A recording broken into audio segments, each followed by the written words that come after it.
दिनों से कालगढ़ में कुछ अजीबोगरीब घटनाएं हो रही थीं। गांव में कोई भी घटना होती थी तो सबसे पहली सूचना हिम्मत सिंह को दी जाती थी। गांव की बुढ़िया भागती हुई जमींदार के पास पहुंची। जमींदार साहब, गजब हो गया। मेरा बेटा मटरू कल शाम से गायब है, अभी तक घर नहीं आया। अरे आ जाएगा, किसी दोस्त के यहाँ गया होगा। आजकल के लड़के बिना बताए पार्टी वगैरह मनाते रहते हैं। लेकिन जमींदार साहब, मैंने उसके सारे दोस्तों से पूछ लिया, किसी ने भी उसे कल दोपहर के बाद नहीं देखा। सबसे अंत में मटरू के दोस्त सुरजा ने उसे देखा था। ठीक है, दीवान जी सुरजा को बुलवाइए। दीवान नेकचंद कालगढ़ गांव का सबसे पढ़ा लिखा और समझदार व्यक्ति था। सुरजा जमींदार के पास आता है। बताओ सुरजा, तुमने मटरू को सबसे अंतिम में कहाँ देखा था?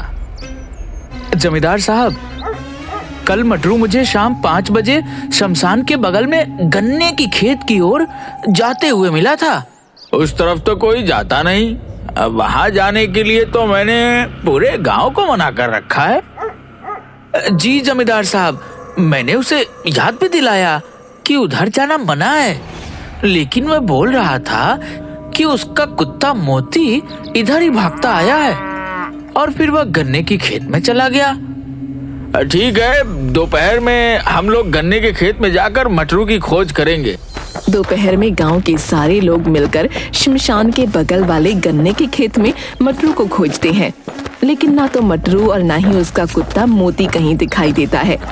शाम ढलने से पहले वहां से जमींदार सभी लोगों को निकल जाने के लिए बोलता है, क्योंकि कालगढ़ के लोगों का मानना था कि शाम ढलने के बाद उस गन्ने के खेत में भूत प्रेत का वास होता है। अभी तक कालगढ़ के करीब 28 लोग उस गन्ने के खेत में लापता हो चुके थे। कई बार इस गन्ने के खेत को काटा भी गया, लेकिन अगली सुबह फिर उसमें गन्ने का खेत पाया जाता।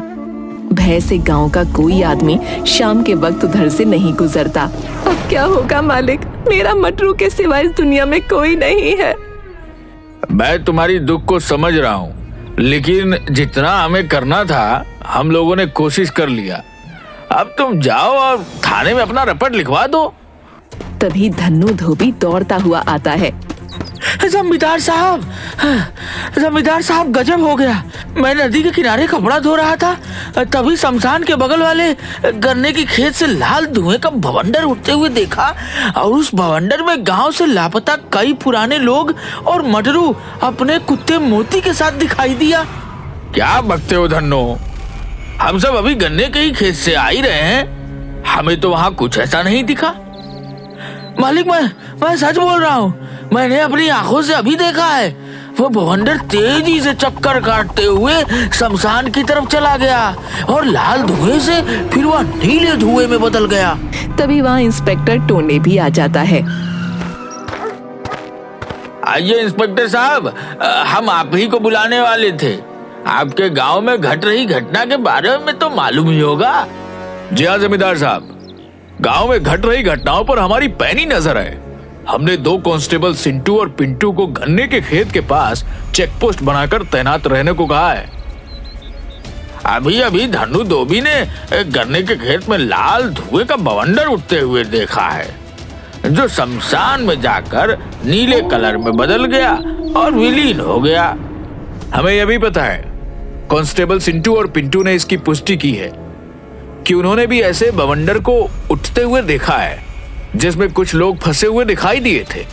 मैं इसीलिए आपके पास आया हूं कि आप गांव में सभी को हिदायत दे दें कि शाम के वक्त गन्ने के खेत की तरफ कोई नहीं जाएगा। गांव का सबसे बड़ा सेठ चित्तर पांडे की कार भी वहां आ जाती है। अरे आइए चित्तर पांडे जी, आप ही के गन्ने की खेत की चर्चा हो रही है। अरे मैं भी इस भूतिया गन्ने की खेत से परेशान हो गया हूँ। मैं सोच रहा हूँ कि उसके चारों तरफ 4 दीवारी घिरवा दूं, ताकि कोई आगे कांड ना हो। सही सोचा है सेठ जी आपने। ये लीजिए मुखिया जी, 2 लाख रुपए मेरी तरफ से बुढ़िया को दे दीजिए। अरे पांडे जी, आप खुद दीजिए। अरे आप ही दे दीजिए, मैं गुप्त दान देने में विश्वास रखता हूँ, दिखावे में नहीं। अच्छा, मैं चलता हूँ, मंत्री जी के साथ एक इम्पोर्टेंट मीटिंग है। ऐसे ही आदमी को हमारे समाज की जरूरत है। बहुत ही नेक आदमी है सेठ जी। उधर कांस्टेबल सिंटू और पिंटू चेक पोस्ट पर। भैया आप कहाँ से हो? हम तो बिहार से हैं। और आप? हम तो यूपी से हैं। जरा सुरती है तो दो यार, डर के मारे पिछवाड़ा फटा जा रहा है। बताओ, हम लोग क्या भूत पिशाच भगाने के लिए भर्ती हुए थे पुलिस में? हाँ भैया, बात तो तुम ठीक कह रहे हो। ये लो चिनौटी, पहले खैनी रगड़ो, फिर खा के सोचेंगे कि हमें क्या करना है। डर तो ससुरा हमें भी लग रहा है। भैया तुमने कभी भूत देखी है? हाँ भाई, हमने तो भूत देखा है। हमारे चाचा को मेरे सामने भूत ने उठाकर 3 बार उठाकर पटका था। जब हम आम के पेड़ के रखवाली के लिए मचान बनाकर उस पर सो रहे थे।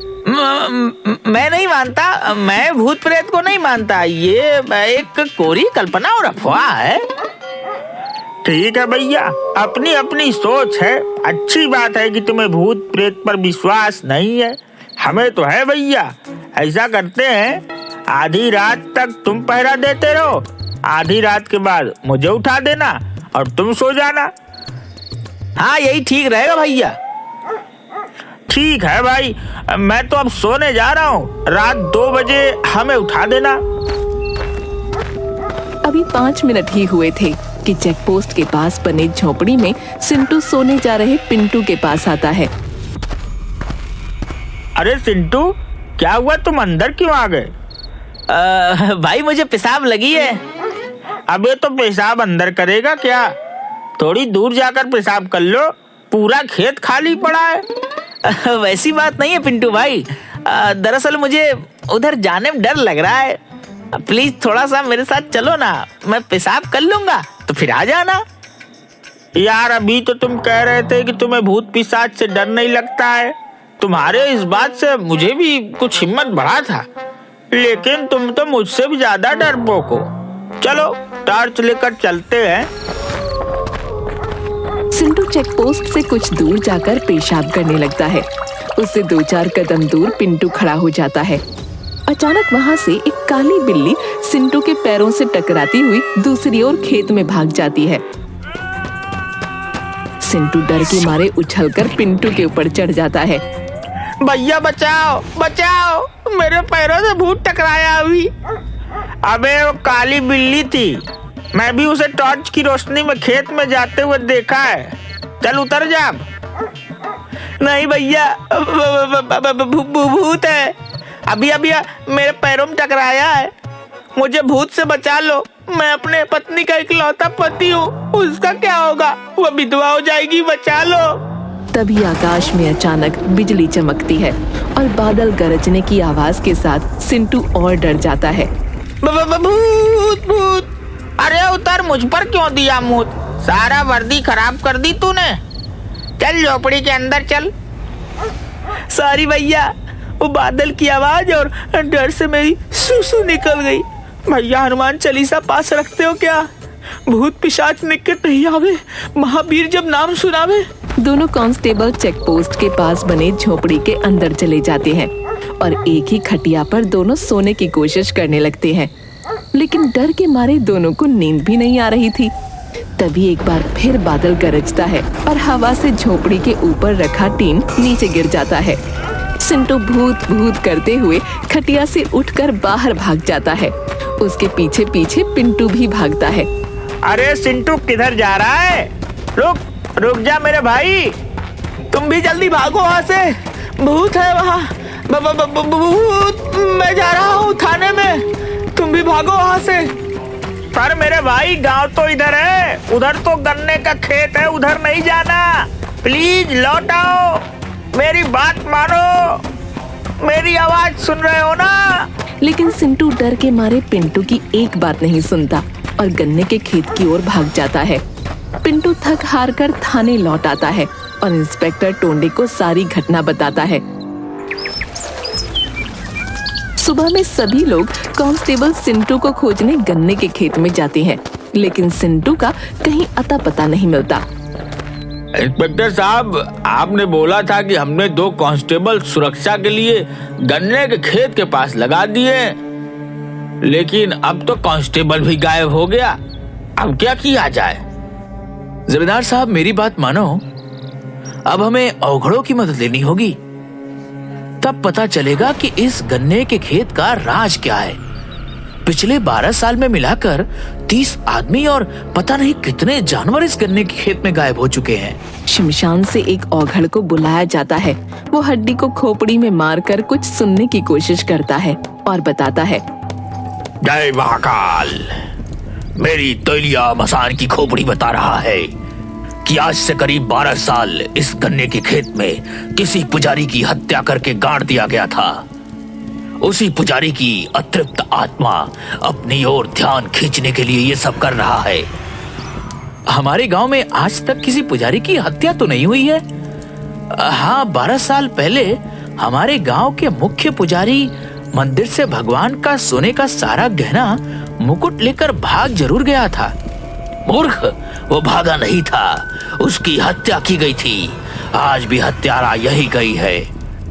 जब तक उसको सजा नहीं मिल जाता तब तक इसी तरह इस गांव के आदमी लापता होते जाएंगे।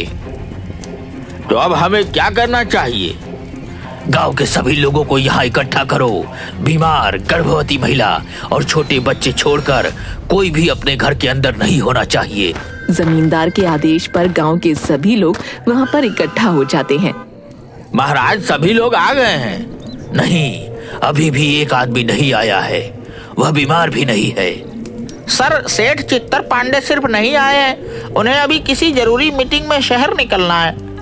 हमारे गांव के सुरक्षा से बड़ा और कोई मीटिंग नहीं हो सकता है। दीवान जी और इंस्पेक्टर साहब, आप दोनों जाकर सेठ चित्तर पांडे को बुला कर लाइए। चित्तर पांडे आने में बहुत आनाकानी करता है, लेकिन इंस्पेक्टर साहब और दीवान जी के दबाव के कारण उसे औघड़ के पास आना ही पड़ता है। आइए पांडे जी, आप मेरे पास बैठिए। हाँ महाराज, अब आप अपना काम शुरू कीजिए। अभी ये तेलिया मसान की खोपड़ी हवा में उड़ते हुए उस आदमी के पास जाएगी और वहां ठहर जाएगी। 5 मिनट उस आदमी को अपना गुनाह कबूल करने का अवसर मिलेगा। उसके बाद तो ये खोपड़ी मेरी भी नहीं सुनेगा। इससे निकलने वाली आग से अपराधी का चेहरा भस्म हो जाएगा। जमींदार साहब, ये क्या ड्रामा कर रहा है? मुझे इस सब में विश्वास नहीं। मैं चलता हूँ। मंत्री जी के साथ मेरी बहुत इम्पोर्टेंट मीटिंग है शहर में। अरे, मैं फोन कर दूंगा मंत्री जी को, वो मेरे जान पहचान के हैं। आप टेंशन मत लो, आधे घंटे की बात है। तभी अचानक अवधार की खोपड़ी उड़ते हुए सीधा चित्तर पांडे के पास आकर रुक जाती है। औघड़, ये क्या मजाक है? हटाओ इसे यहाँ से। शायद आपने मेरी बातों को गंभीरता से नहीं लिया। आपके पास 3 मिनट बचे हैं गुनाह कबूल करने के लिए, क्योंकि 2 मिनट तो हमारी बात में ही बर्बाद हो गई। हाँ, मैं ही पुजारी की हत्या का अपराधी हूँ। रोको इसे, मैं मरना नहीं चाहता। 12 साल पहले जब मैं मंदिर से सोने और गहने और मुकुट की चोरी करके भाग रहा था तो पुजारी ने मुझे देख लिया था और मेरे पीछे पीछे इस गन्ने के खेत में पहुंच गया, जहाँ मैं गहने को मिट्टी में छुपा रहा था। मैंने उससे विनती की, लेकिन वो नहीं माना, तो मैंने उसे गला दबाकर मार दिया और वहीं उसकी कब्र खोद दी। कुछ दिन बाद उन सोने के आभूषणों को बेचकर सेठ चित्तर पांडे बन गया। इंस्पेक्टर साहब, देख क्या रहे हैं? इस दुष्ट को हिरासत में लीजिए। कांस्टेबल पिंटू टोंडे का इशारा मिलते ही तुरंत सेठ चित्तर पांडे को पकड़कर हथकड़ी लगा देता है। तभी गन्ने के खेत में एक बवंडर उठता है और गांव वालों के सामने अघोड़ की अग्नि में पंडित की श्रापित आत्मा आ जाती है। मेरी आत्मा की तृप्ति इसी पापी की मौत से संभव है, लेकिन किसी कारणवश मैं उस गन्ने के खेत से बाहर नहीं आ पाता था। मुझे माफ कर दो पंडित जी, मुझे अपने किए का पछतावा है। तेरी वजह से मैंने इन बेकसूर गांव वालों को अपनी कैद में रखा हुआ है। तेरी मौत से इनकी मुक्ति संभव है। पुजारी जी, कोई और विकल्प दीजिए। किसी की मौत से आप संतुष्ट कैसे हो सकते हैं? चुप करो तुम सब। मेरी मौत को रहस्य बताकर शानो शौकत की जिंदगी जी रहा है, लेकिन अब नहीं। उसके बाद पुजारी की आत्मा अपने तेज तर्रार नाखूनों से चित्तर पांडे का गला पकड़ उसे हवा में लटका देती है और थोड़ी देर में ही उसको मार डालती है। इसके बाद आत्मा वहां से गायब हो जाती है मुक्ति, मुक्ति। और एक के बाद एक करके 30 आदमी और कई मवेशी उड़ते हुए आकर औघड़ के पास गिरते हैं और सभी सुरक्षित अपने अपने परिजनों से मिल जाते हैं। औघड़ के कहने पर उस गन्ने के खेत को जलाकर पुजारी जी की याद में एक बड़ा सा मंदिर बनवा दिया जाता है।